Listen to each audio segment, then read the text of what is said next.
I debated about setting up my Starlink here in Wilcox because I have decent Verizon signal, but I'm currently paying for Starlink for about another half a month, so I figure why not just hook it up, use it, and I can show you what's new with Starlink, just in case you didn't know. So we're going to unpack Starlink out of this fine Husky box, hook it up, set it up, and then we're going to talk about what's new with Starlink and how that might affect you. I'm going to cover what the different plans are, which one's right for you maybe, depending on your circumstance, and something that you might want to avoid, a couple things you may not know. I have the Starlink Generation 2, and it fits quite well in this Husky tote.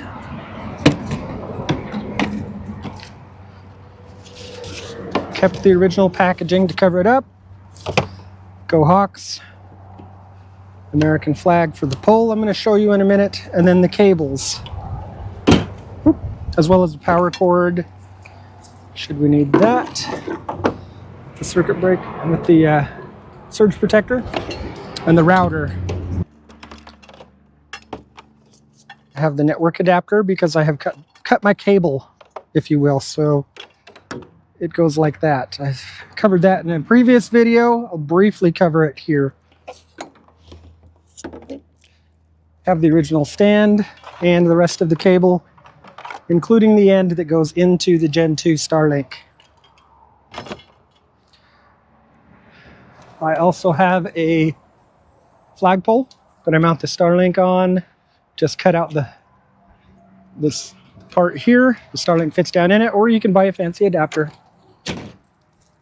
And I have a stand that goes under the front jack right there that this flagpole fits into. Between the wind and the freeway noise, it's really tough for me to get anything done. It's probably tough for you to hear anything. Hope the new mics are helping.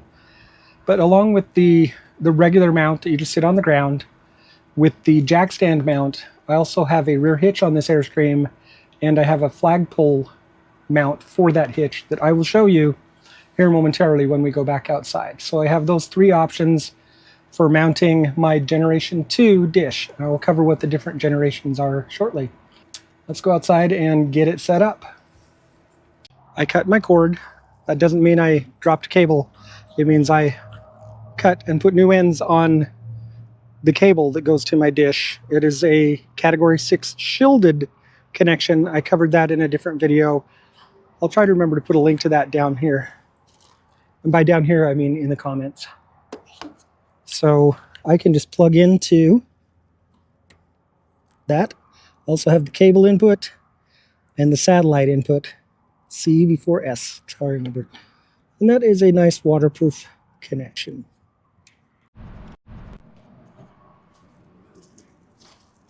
As advertised, in the back I have a hitch with a flagpole mount that my Harbor Freight flagpole goes into.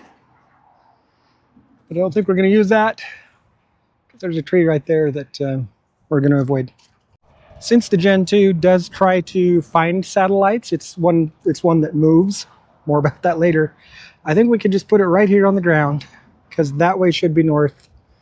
We'll have plenty of sky. You might say, D, what's that green switch on Starlink? Well, we'll cover that momentarily too. So we'll just plug it in. Can show you, I guess. Put it in the mount.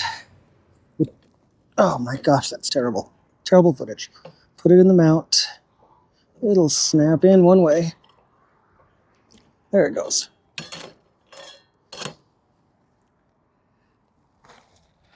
And it is in stow mode. More on that later. And again, I think we'll get a great signal here. We'll find out.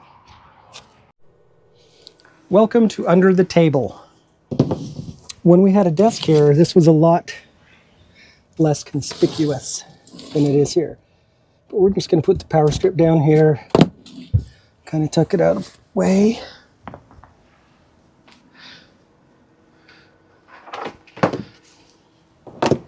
I'm going to put the Starlink router down here too.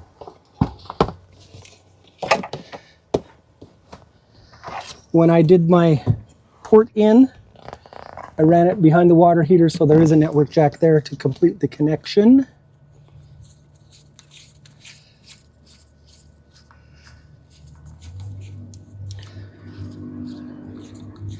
There we go.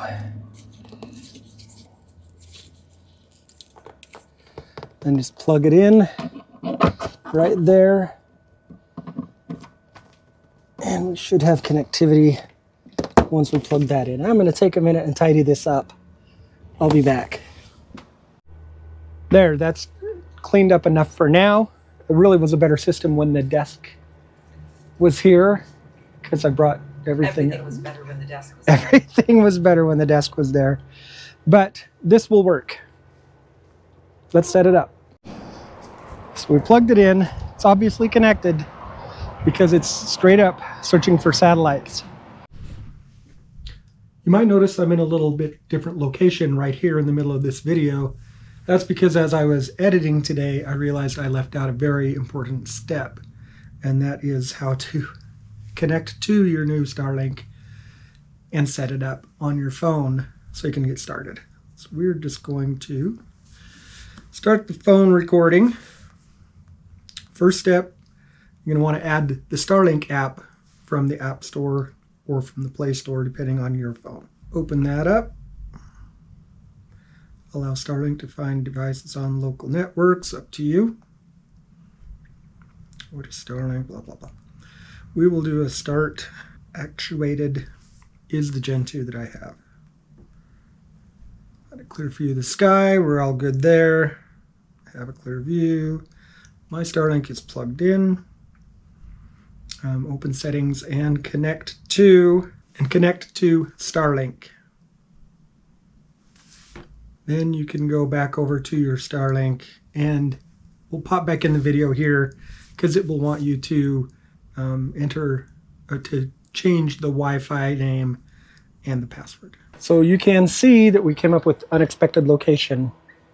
Not to worry, that's because I have it currently on the home plan, not the roam plan. So that's residential or roam.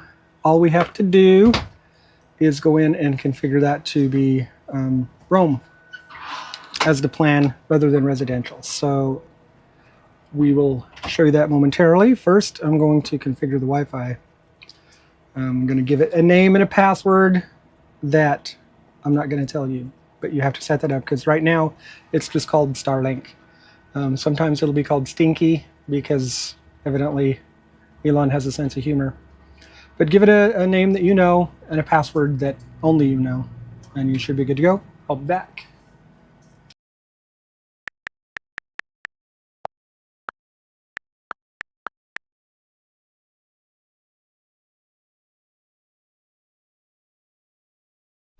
Okay, that has been set up. We're connecting to that Wi-Fi.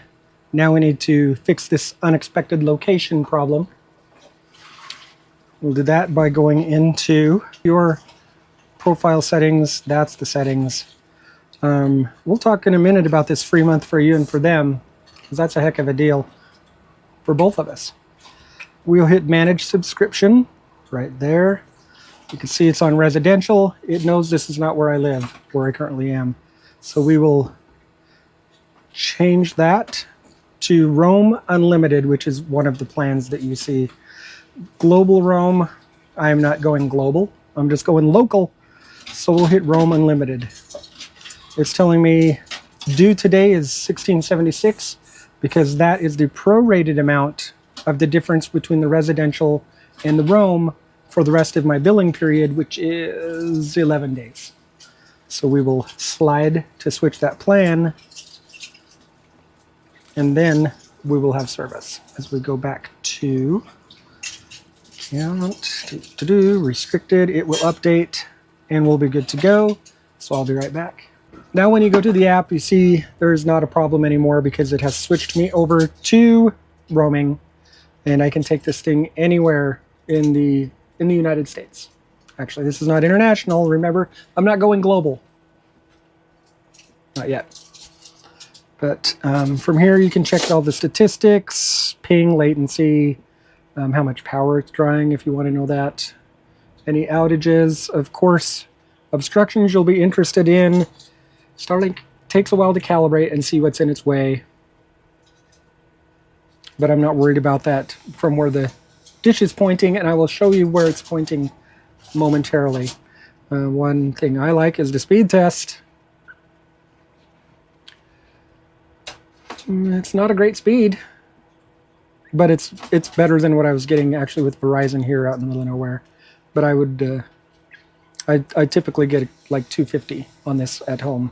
We'll talk about that difference here in a minute too. Now, a lot of people like this background, and they're like, how did you get that cool background, D? Because it has the red and all that. Under advanced, this time I've got it. Teleport Starlink to Mars. If you click that on, you get the red Mars background. If you take that off, you're back to the regular black. Just a little bit of fun in your Starlink life. So you can see Vincent is now pointing that way with his satellites. So let's talk about the referral. The thing is, if you sign up via my link for Starlink, you get a free month of service and I get a free month of service. It's a win-win. It's almost win-win-win because it's such a great service. So I am going to put a referral code, and if I can, a QR code to that referral code here somewhere. So go check it out. You get your free month of service to try out Starlink and see what you think. Give that a shot. While we are on this screen, you might notice that my Starlink is named Vincent. You will get to name yours also. You get to see, of course, the referral status. You get your Starlinks. Yes, you can have more than one under your account. Mine is named Vincent, again, for Vincent van Gogh and his painting Starry Night. See the relation? I'm on Roam Unlimited, and it is active, and then you can see my other orders that I've done there. You might remember when I said the speed was not what I was expecting. It's a little bit slower. I forgot that it can take Starlink a little while to get all its satellites lined up, and then your speed will be better. So I've got here a speed test that I just did. Can't argue with the almost 200 meg down and 25 meg up. That's pretty good. So we're going to throw that aside, and I'm going to talk about the three basic types of personal use Starlink plans you can get. We'll start with residential. That's at home. That's in one location. You're going to permanently connect it somewhere. It's going to be your home internet. That's what I used till just a short time ago when I went with Verizon home internet. Roam is when you're going to take your Starlink on the road. Go figure, you're going to travel with it. You're not going to be in one location. You're going from place to place to place. It doesn't matter where you are. And with residential, you can move and take it with you and change the address for what your residential address is. Back in the day, people were able to, if they were staying at a park for a while, they would just change their residential every few weeks if they're at Thousand Trails. Starlink doesn't like that. They put an end to that. People work in the system, and now you can change it, but there's a limited number of times you can do that. So that's residential. Works great at home. Roam, for all you RVers out there, this is going to be your go-to. For boats, you're going to be off the coast, is pretty much what that is. On Roam, it will work for a few miles, from what I understand, off of the coast if you're going. But if you're going to be out on the open water, you'll need the boats. We're not going to talk any more about that. So we're just going to cover the residential and the Roam. You can switch back and forth between residential and Roam. So if you, let's use me as an example. When I got Starlink, residential was not available in my area, but Roam was. One reason for that is residential has a higher priority than Roam does. That just means if the network is overused, you might get a slower speed on Roam than somebody on residential would. You're really not going to notice a difference, or at least I haven't. You can switch back and forth between them, but it prorates for the month. So for example, If you are at home and your billing date is the 15th of the month, and on the 1st of the month you say, I'm going to take this with me, I'm going to go RVing, I need to switch this to Roam, then your billing prorates for the rest of that month. You hit Roam, and that's when it goes. You can pause service if you're on Roam. So again, billing's on, let's say, the 15th of the month. On the 1st, I say, I'm going to pause this service and not pay for it because maybe I'm not traveling anymore. The service will pause on your billing date, so it will remain active until the 15th. When you get somewhere, you say, you know what, I need my Starlink. You reactivate it. It reactivates within minutes. So you're not waiting till a billing cycle. It reactivates, it prorates the plan. So if you're on pause, your billing date's the 15th of the month. On the 1st of the next month, you say, no, let's reactivate that Roam. You pay for half a month's service till your next billing date. What if you're residential? Can you pause your service in residential? You can. You just have to deactivate your Starlink and then reactivate it. That's one option. Another is to just switch it to Roam right before the end of your billing date and pause the service. Either one will work just fine. The caveat is Starlink has recently said we're oversaturated in some areas and they put it back on a wait list. If you're on a residential plan and you cancel your service, deactivate your service, you may not be able to reactivate it if your area is overly sold or congested. Roam, they don't care, back and forth either way. I want to cover activating Starlink. You saw how easy it was for me. You plug it in, download the app, connect it to Starlink, whatever its name is going to be. It'll be pretty obvious because it's the newest Wi-Fi near you. And as you saw, you set the password, you're online. It is really that simple. And they have it for Android or iOS. Either one works. The no contracts, you get a 30-day money back guarantee. Let's say that. You get the 30 days free if you use my link to sign up for Starlink. Otherwise, there's not a contract. If you want to use this for 3 months and then you're done, you're done. If you would like to, you get it, you decide you don't like it after 2 weeks, contact Starlink, tell them I don't like this service. They will say, all right, send us the equipment back. You'll get your money back. So SpaceX, need we say more? And there's your 30-day trial information on that. So one question I see is what happens if something happens to my Starlink or my cable, like, it stops working. Get in touch with Starlink. Let them know what's going on. The customer service is getting better all the time. And I know a lot of people have had dishes replaced for free if it gets damaged. So it, hit and miss, but count on putting out that initial outlay of money, which is, it's not cheap, but for somebody who doesn't get any other service, it's been awesome for us. We just started getting Verizon, like I said. So Starlink will be used for our mobile and for a backup. We'll pause the service once we're done at this rally that we're on, and it will stay in the box unless we need to break it out or unless we go on another trip, and then it will go with us. Okay, let's take a minute and talk about the different generations of dishes that are out there. What you see on the screen in front of you is the Gen 1 Starlink. This is a round dish, very much like one of the old satellite TV dishes that you would see, except much, much smaller. This was the original design, the original concept. It kind of phased, well, you can't get them anymore, not from Starlink anyway. But they still work if you have them. I know people are starting to get emails from Starlink, hey, we're going to upgrade you, we'll send you a dish. You can do that, but count on if you have one and it's still working, keep it working. Gen 2, this is the Generation 2 dish. This is what I have. This dish is smaller a little bit than the round one. It's more portable, in my opinion. It does have the base that you saw. The stand that it's on connects to a motor inside of the dish. And that motor spins the dish so that it can point to the best possible area to receive reception. Now, I mentioned earlier that green button that I have on the bottom of mine.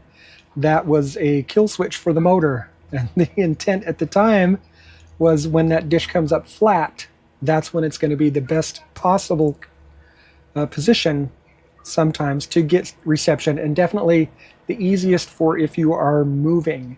At the time, there was a different plan for mobile to use while you're driving, but now Roam handles that, and we will cover that in a minute. So it should be noted that while I put that kill switch in so I could put it at whatever angle I wanted, Starlink now has a way, if you were on the Roam plan, so if you're on Gen 2, which is the one with the motorized, you can go into settings to your Starlink and control the tilt to where it's automatic, or you can say flat. So you note on the screen, if your Starlink is often powered on while in motion, that's the use for the flat typically. As it says on the screen, it will not allow snow and rain to run off, which is fine. If you're in motion and you're in that much snow, you probably shouldn't be on the roads. So again, automatic, it will find the satellites flat. It's just going to point straight up. I don't even need that green switch anymore, but I'm not taking it out. For the Gen 2, you'll also notice the Stow Starlink. That's what tilts it down so that you can put it back in the box. I'm not going to cover, I don't think I'm going to cover anything else on the app unless, you have a question, and then we can do a different recording, a video just for you. So the latest generation is the Gen 3 dish. This one does not have the motorized mount. It's a flat dish. The sky is so full of satellites. Point it up, you're going to connect to one probably without an obstruction. It will tell you what your obstructions are and give you some hints to where you need to move it, but it's typically just a flat dish. They do make mounts for it, so you can still put it on a flagpole if you want to, if you need to. Otherwise, it can sit on the ground. This is one that's used a lot for flat mounting. Again, we're not going to go into the $2,500 Outback use ones because typically this is the one everybody's going to be using. It's the Gen 3, mounted either on the ground like this, on top of your RV. You can permanently mount it pretty easily. So along with the Gen 3 is the Mini. So you can see the Gen 3 standard Starlink and then the size of the Starlink Mini. It is literally just a smaller Starlink. Speeds, from what I understand, from what I've seen, are very much the same. Some people have actually reported faster speeds on the Mini than on the standard. If Starlink wants to send me a Mini, I'll test it out, let you know. So the Mini is so portable that people just put it on their dashboard and drive down the road with it. They either adapt it to run on a 12-volt power, or they just plug it into their inverter, which a lot of cars have now. These are so small, you can mount it in your skylight, in your RV. You can put it in the moonroof of a truck. They're super easy to adapt. There's all kinds of options to use for that. With that, we'll pop back over to this page, and we're going to talk about Roam with a couple of different plans on that. So you'll see the Roam 50 gig or the Roam Unlimited. The Mini first came with just the 50 gig. 50 gig is not a lot of data, but $50 is not a lot of price. So if you're not using a whole lot of data, if you don't stream, if all you're doing is checking emails, maybe watch a movie once in a while, have it for emergency purposes, $50 a month as a backup is not bad. The Roam Unlimited, that's the go-to. Yes, it's $165, but now you can use this while you're driving down the road. You can use this any location you go in the United States. You can tilt and flat that if you have the Gen 2. We'll take a closer look at these plans. Again, there's boats. So hit that, the Roam. Let's make sure I covered everything. International travel, Canada, Mexico. I talked about the coastal. You can pause service. Yeah, 50 versus 165. So there you go. We are going to talk a little bit about these service plans on the right. Don't get yourself into that situation where you're paying for priority data that you don't need. Chances are you don't need it. You're going to pay, what, $1,000 a month for a terabyte of data that, and if you're in IT, you can go through a terabyte a month pretty easily. And anyway, so my advice is stay away from the boat plan, stay away from anything that says priority. they've made it a little easier to not accidentally order that. You've got these two that you'll likely be using. So we're not going to hit business. So that's it. I think we covered most of what that is. Again, you can get a month free on me if you use the code that I'm going to leave in the comments down below. If you have any questions, drop a comment. If you found this useful, even if you didn't take a second, give me a thumbs up, hit the subscribe button, and we will see you on the road with your Starlink. Settings. Nope. I thought that was it, but it's not.